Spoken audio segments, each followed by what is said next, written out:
नमस्कार प्रेक्षकांनो, स्वागत आहे आपल्या मराठी यूट्यूब चॅनलवर। आज आपण पाहणार आहोत रोज फक्त 5 मिनिटे तारक मंत्र जपल्यास काय घडते। पहिलं, निर्भयता आणि अभय। सर्व प्रकारच्या भीती आणि संकटांपासून रक्षण मिळते। दुसरं, अडथळ्याचे निवारण। कामातील आणि आयुष्यातील सर्व अडथळे दूर होतात। तिसरं, मानसिक शांती। मनाला अपार शांती आणि स्थिरता लाभते। चौथं, आध्यात्मिक प्रगती। स्वामींशी एकरूप आणि आध्यात्मिक उन्नती होते। पाचवं, आत्मविश्वास आणि ऊर्जा। नवीन ऊर्जा आणि दृढ आत्मविश्वास निर्माण होतो।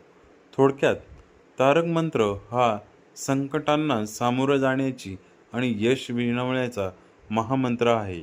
अशाच नवनवीन माहितीसाठी आपल्या चॅनलला लाईक, सबस्क्राईब, शेअर आणि कमेंट्स करायला नक्की विसरू नका। धन्यवाद।